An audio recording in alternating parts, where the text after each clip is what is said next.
Hello boys and girls, welcome to my channel. I'm ForClassic and welcome to BenchART. So for today what I do have in here is Madden NFL 20. This game it is developed by Afterburner and it is using Frostbite 3, which you know it is the engine behind most EA games. Alright? For example, Need for Speed, Battlefield, all the latest games, Dragon Age, Anthem, well, why I mentioned that game. Alright, so let's take a look on the settings that I'm currently playing these on my list of graphic cards listed on the title. So I'm playing at 720p with the low settings, alright, but this game it has one surprising thing. The CPU it is being the bottleneck in here, so it means that if you have a better CPU than what I'm currently using, you will get better performance and better stability. But first of all, let's go to the requirements. So these guys ask for an E3 of the 4th generation, 8 gigs of RAM, and a GTX 660. So yeah, I believe most of the stuff it is pretty much at least the CPU it's pretty much equivalent, except that it's actually lower clocked. Alright, 8 gigs of RAM, and the GTX 660 it is actually a much more capable card than what we are using in here anyway.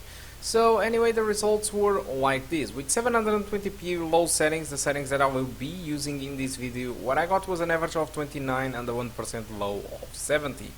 During regular gameplay, what I got was a mix between 30 to 40 frames per second, which is absolutely playable. Although during the cutscenes, for example, the game performs under 30 frames per second, sometimes even under 20.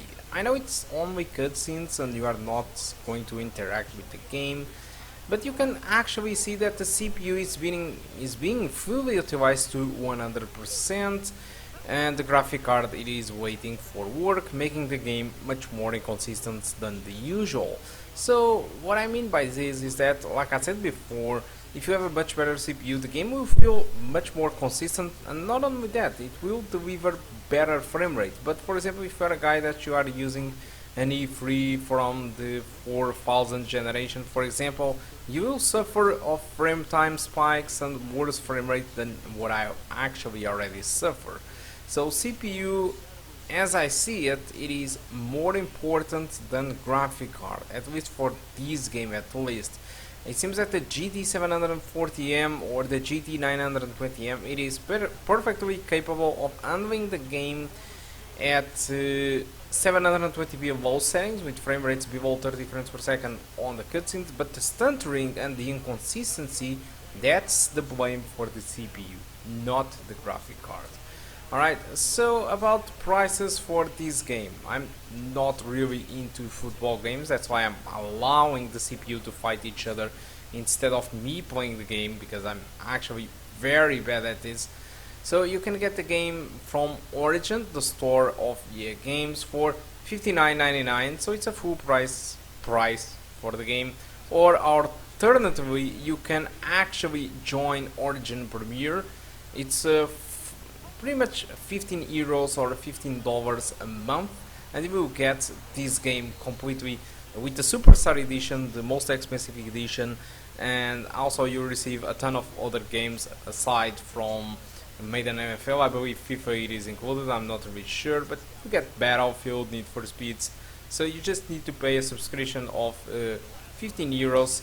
I'm not really a fan of this, but I believe people that does this might end up saving some money if they play a lot of EA titles. Alright, but that's just for that people. I'm not really interested lately in EA titles. I believe that they have been having better days than what they actually have.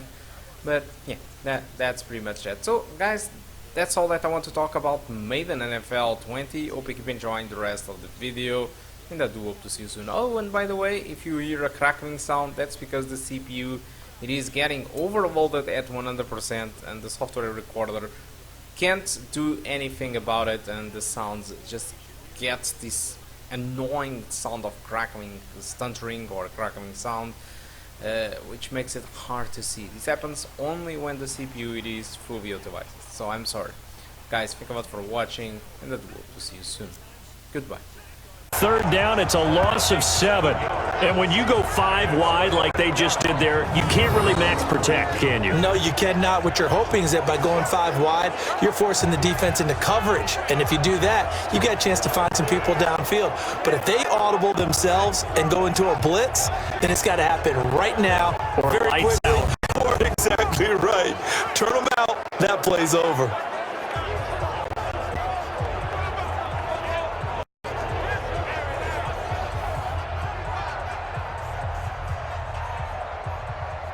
On 4th down, here's Lachlan Edwards to punt it.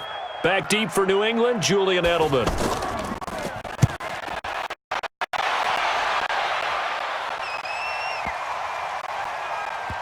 And a nice special teams job here. This is going to be down inside the 10 at the 7-yard line. Well, someone's going to be happy with that effort. You know who else is going to be happy? His defense. Absolutely.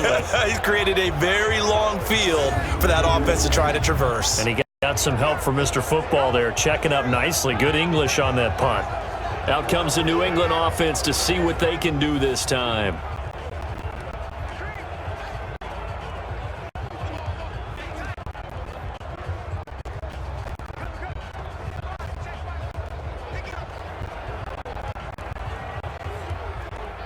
Hey, set, green 80! You ain't got nothing! You ain't got nothing! Goal 50! Brady now on 1st down. He's got Lacoste as tight end. And they'll mark him down right around the 9, just shy of the 10. Give him a couple on the catch. It's 2nd and 8. One thing you're hoping for when you run drag routes, you're able to hit a receiver in stride, and he can pick up a lot of yardage after the catch. But in this situation, the defense was effective, able to stop him before he could get a good head of steam going. Throwing again on 2nd down. Brady. And he's got Edelman for the first time. That's complete.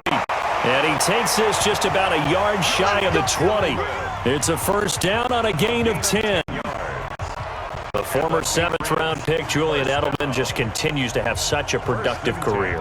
And has made himself into a receiver. Remember, he was a college quarterback, and not just a productive one, a very good one. At Kent State, right? Yes, a great leader, a guy who could make plays with his feet and his arm. Got to the NFL and had to convert into being a receiver and was drafted that way. And that conversion, oh boy, it's been good. Just what you want on a 1st down run. Call it 8 yards, and it's 2nd and 2. A nice run here early on. It doesn't take a great play caller to realize you want to establish a guy of his caliber with runs like this early, because they'll pay dividends as the game progresses. It's just me and you. It's just me and you. It's just me and you. Catch it. On play action, now Brady. And this will be incomplete. Physical play on the football there, and it's 2nd down. Demarius Thomas, incomplete. Brings up 3rd down and 2.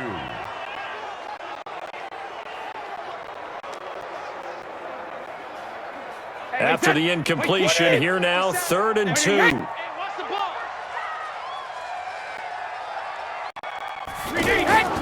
They'll try to pick this up on the ground with White. Breaks the tackle, he's got room to run. And he's able to get it to the 31, and that's enough for the 1st. They're able to convert with a gain of 4. On 3rd down, that's a good job of situational football.